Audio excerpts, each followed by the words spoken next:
Welcome to That One Time with Adam Metwally, the podcast bridging the gap between health, hustle and happiness. We're at the beautiful Music for a While studio and I'm with Niki Victoria. We're going to get to know her over the next 10 minutes ahead of the full episode later this week. Hey, Niki. Hello.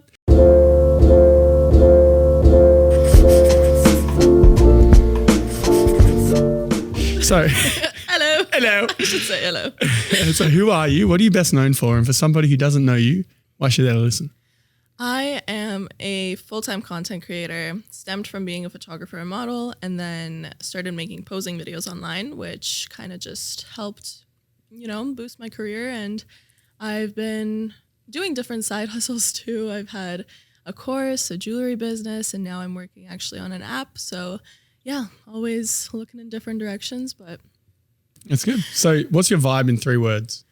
my vibe is funny, motivated, and chill. I like it. Do you have any visualization or manifesting rituals that seem ridiculous but work?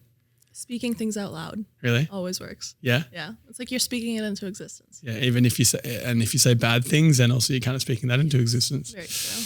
So what's the biggest algorithm myth creators still believe in 2025? Quantity over quality.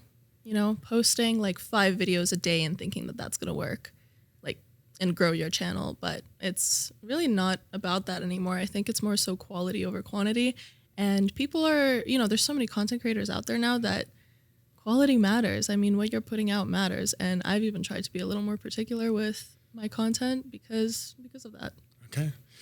Good point, because I just send it and it's not going anywhere. So I want to play a game. Yeah. Best, worst, weirdest as a content creator / influencer. So what was your best experience as a creator?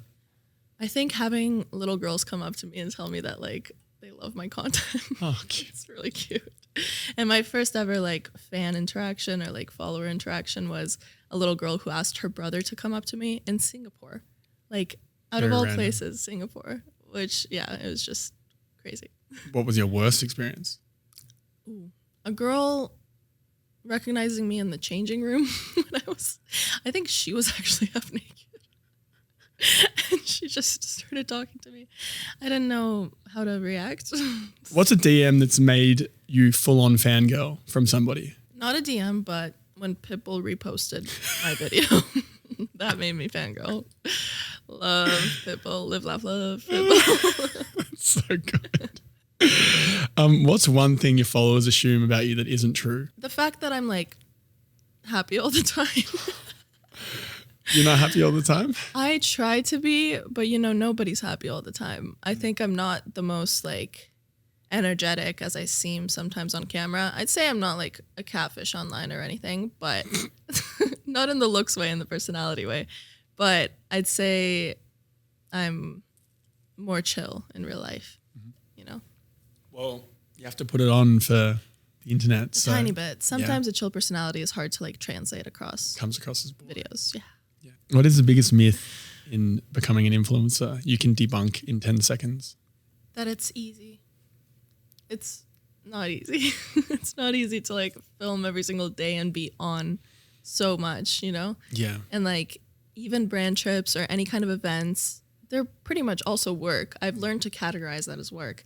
And you have to be on for that too. You know, you have to put on your best kind of present yourself in a professional way. Mm-hmm. And sometimes it's just, I blur the lines across this being a job and this being a hobby. Because at once it used to be a hobby and then it turned into a career. No, I get that for sure. So what's a purchase you've made that's improved your life 100 times more than it cost? My diffuser. Yeah. I don't know why, but I just love having it on. It's the Love moist it being moist. air. Yeah. Okay. Beat me to it. Yeah. What's one daily practice you swear by even though people think it's weird? Dancing. Yeah? What do you mean? Dancing in my kitchen. Just every day? Mm-hmm. What are you dancing to? Pitbull. I'm dancing to Pitbull. Anything, I've learned to just try and shake off my stress. I keep a lot of stress in my shoulders. I even got a little shoulder massager thing.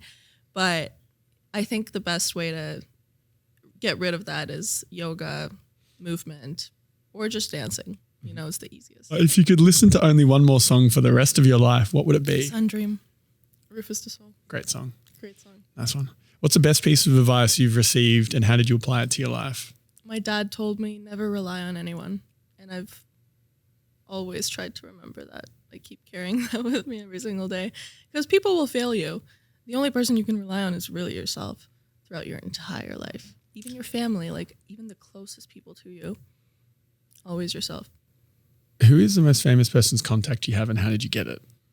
Lucy Pitbull. Guo. No, Lucy Guo. I don't know who that is. She's like she's richer than Taylor Swift. Oh. She's like the top like Forbes woman billionaire. What does she do? She has a bunch of like startups. I don't know how I got her number. I think it's through a friend. I don't know if she has, if she knows that I have her number. Should we text her? But hey, just checking in. She's really cool. I mean, from what I've seen, she's like very chill. Yeah. Never met her. I have actually. But I don't know if she remembers. What's the strangest compliment you've ever received? Something about my height has to be. Like, just, yeah. How tall are you? 6'2"? 6'1". Oh, short. Don't say 6'2". Short king. Never say 6'2". Nothing wrong with being 6'2", to clarify. Just, I don't like when people tell me how tall I am. I don't like when people tell me I'm tall in general. Really? It's like pointing out to a short person that they're short. You'd never say that. To a fat person that they're fat, you'd never say that. All right. Well, see you on the other side.